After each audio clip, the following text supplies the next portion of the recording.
What the fuck are you afraid of? Why are you so scared? Everybody is born. Everyone's gonna die. Everybody wants to have a family, whether they have children or not, live and be happy. So why is everybody so fearful of the other? What is with all this xenophobia?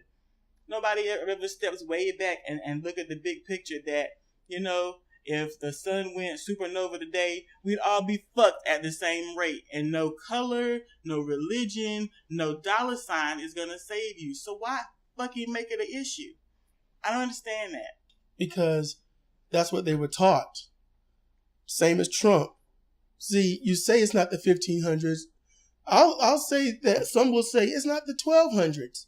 And the truth is, it is. It still is.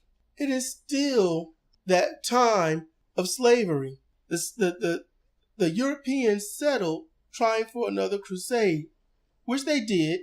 They found minorities, black people, that was probably saying, hey, how are you doing? You're new here.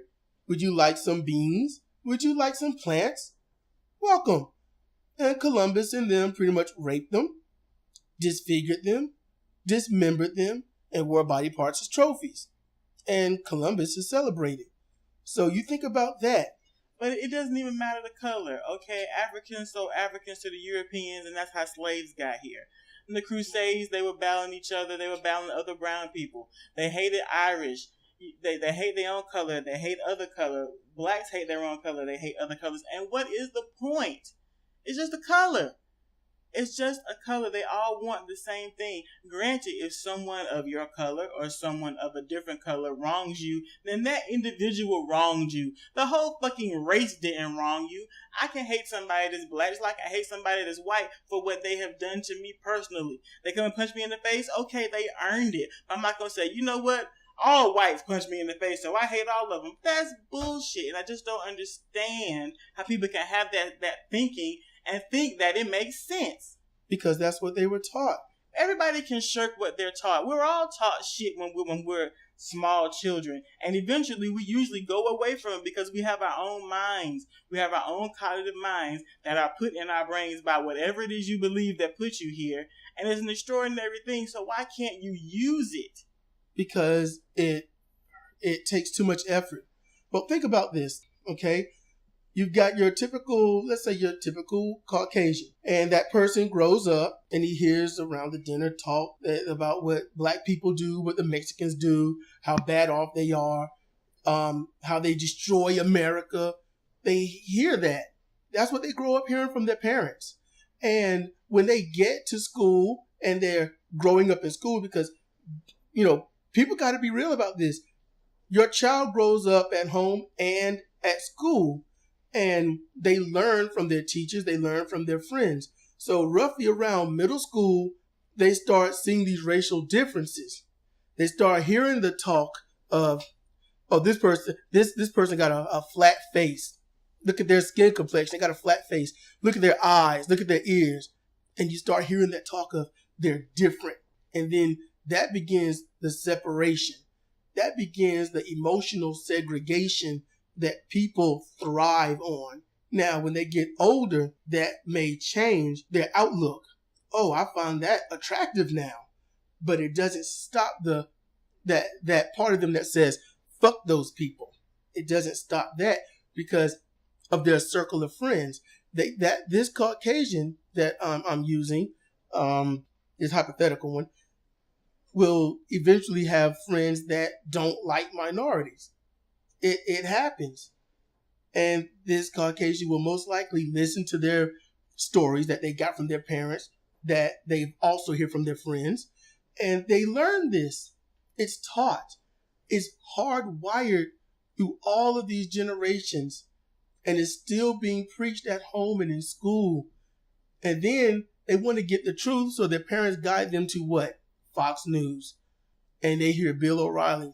The inner city community has a problem. They are poor in education. Their fathers are always missing. They are raised in single homes. They have very poor job opportunities.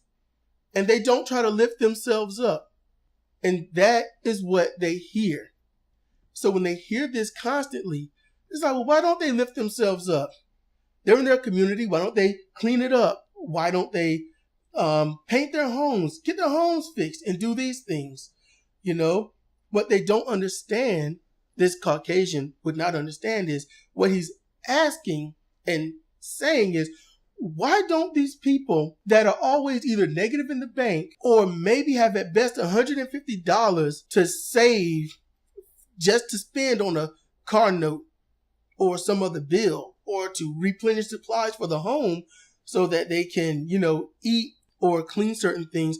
Why don't these people, this family, why don't they undertake these $5,000 and $10,000 jobs on their homes and in their community? They don't understand. That's what they're asking. They're asking people who have, why don't these people who have nothing do something very expensive that's way beyond their budget and do what we do? Why don't they live like we live? And they'll say, why don't they invite a friend over to live with them and work and help pay the bills there, and they can live in their parents' basement? I mean, their basement, you know, is a good place. You know, it's not very lavish, but you know, it's large. They don't understand that minorities usually don't live in homes that have a subterranean home called a basement. We have a crawl space, because if you're not crawling, you're not getting in that space. And when I was growing up, a crawl space was, you know, when I saw on TV, was behind a wall. But then again, I pretty much saw what I guess we would call outer city TV shows. Since inner city would be poor, outer city should be middle class and upper. That's why people are still racist, you know, and it works on both sides. Black people do it the same way. Or you'll hear, you know, well, a white man ain't gonna give you nothing, or white people don't care about you. You think white people this and white people that. You hear that. Black people are not going to get away from that. So racism is taught on all sides. And that's why I advocate taking a hit. Each side will have to take a hit and say, look, parents, shut up. Media, shut up. Bill O'Reilly, shut up. All it is, shut up. We all live on this planet.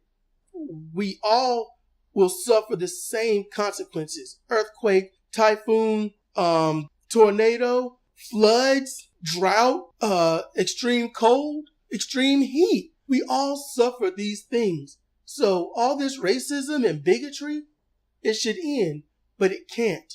And the reason it can't is because we're taught, we're hardwired. If it could end, that would be nothing less than a miracle. But it can't. We have to hate. We have to listen to those that know nothing, that teach us everything. That's the biggest problem that all of us have.